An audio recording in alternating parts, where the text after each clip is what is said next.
3 ವಾರಗಳ ಕಾಲ ವಿಧಾನಸಭಾ ಅಧಿವೇಶನವನ್ನು ಸರ್ಕಾರದ ತಪ್ಪುಗಳನ್ನು ಎಳೆ ಎಳೆಯಾಗಿ ಬಿಡಿಸುವಂಥ ಕೆಲಸವನ್ನು ವಿರೋಧ ಪಕ್ಷವಾಗಿ ನಾವು ಮಾಡಿದ್ದೀರಿ. ಈ ಖಾತೆಯಲ್ಲಿ ಲಂಚದ ಸವಾಲನ್ನು ಹಾಕಿದ್ರು ಸರ್ಕಾರ. ಆ ಲಂಚದ ಫೋನ್ಪೇ ಮುಖಾಂತರ ಲಂಚ ತಗೊಂಡಿರೋದನ್ನು ಪ್ರೂವ್ ಮಾಡಿದ್ದೀರಿ. ಮಾಡಿದಂಥ ಅಧಿಕಾರಿಯನ್ನು ಈಗಾಗಲೇ ಸರ್ಕಾರ ಸಸ್ಪೆಂಡ್ ಮಾಡಿದೆ. ಅದೇ ರೀತಿ ಬೆಂಗಳೂರಿನ ಅಭಿವೃದ್ಧಿ ಬಗ್ಗೆ ಮೊದಲ ಬಾರಿಗೆ ಒಂದು ದೊಡ್ಡ ವಿಶೇಷ ಚರ್ಚೆಯನ್ನಾಗಿತ್ತು. ಸುಮಾರು ನಮ್ಮೆಲ್ಲ ಬೆಂಗಳೂರು ಶಾಸಕರು ಆ ಚರ್ಚೆಯಲ್ಲಿ ಪಾಲ್ಗೊಂಡಿದ್ದರು.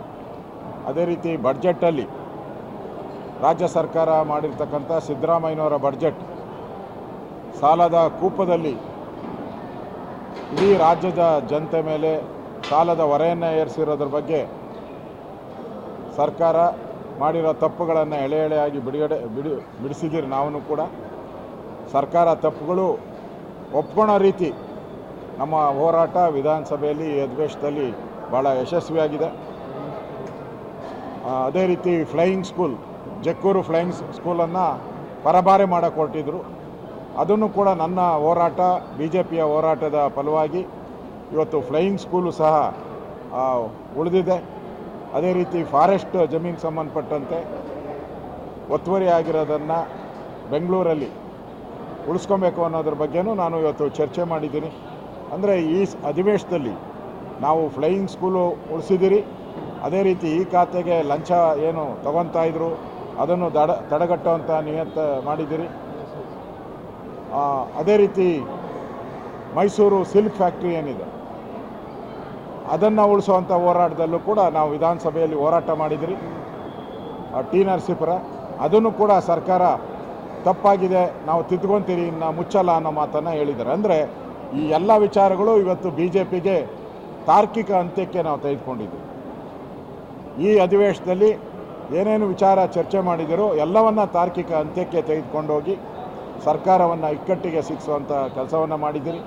ಸರ್ಕಾರಕ್ಕೆ ಎಲ್ಲೆಲ್ಲಿ ಕಿವಿ ಹಿಂಡಬೇಕೋ ಆ ಕಿವಿ ಹಿಂಡೋ ಕೆಲಸವನ್ನು ಮಾಡಿ ಸರ್ಕಾರ ಮಾಡ್ತಾ ಇರೋವಂಥ ಜನಗಳಿಗೆ ಮಾಡ್ತಾ ಇರೋ ದ್ರೋಹವನ್ನು ಜನಗಳ ಮುಂದೆ ಇಡುವಂಥ ಕೆಲಸವನ್ನು ವಿರೋಧ ಪಕ್ಷ ನಾವು ಮಾಡಿದ್ದೀರಿ. ಅದೇ ರೀತಿ ಬಡ್ಜೆಟ್ಟು ಸಾಲ ಸಾಲ ಸಾಲ ಸಾಲ ಪ್ರತಿ ವರ್ಷವೂ ಕೂಡ ಸಾಲ ಮಾಡಿದ್ದಾರೆ. ಈ ವರ್ಷವೂ ಕೂಡ 1,32,00,000 ಸಾಲ ಮಾಡಿದ್ದಾರೆ. ಮುಂದಿನ ವರ್ಷವೂ ಕೂಡ 1.5 ಕೋಟಿ ಸಾಲ ಮಾಡ್ತಾರೆ.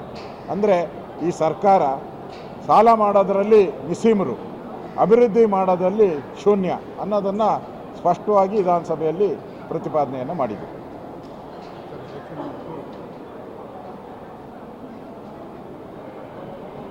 2 ಬೈ ಎಲೆಕ್ಷನ್ಗೆ ಸಂಬಂಧಪಟ್ಟಂತೆ 30ನೇ ತಾರೀಕು ಮತ್ತು 31ನೇ ತಾರೀಕು ನಾನು ದಾವಣಗೆರೆ ಚುನಾವಣಾ ಪ್ರಚಾರದಲ್ಲಿ ನಾನು ಪಾಲ್ಗೊಳ್ತಾ ಇದ್ದೀನಿ. ಅದೇ ರೀತಿ 1 ಮತ್ತು 2ನೇ ತಾರೀಕು ಬಾಗಲಕೋಟೆ ಜಿಲ್ಲೆಯಲ್ಲಿ ನನ್ನ ಪ್ರಚಾರವನ್ನು ನಾನು ನಮ್ಮ ಎಲ್ಲ ಮುಖಂಡರು ನಾವು ಮಾಡ್ತಾ ಇದ್ದೀರಿ.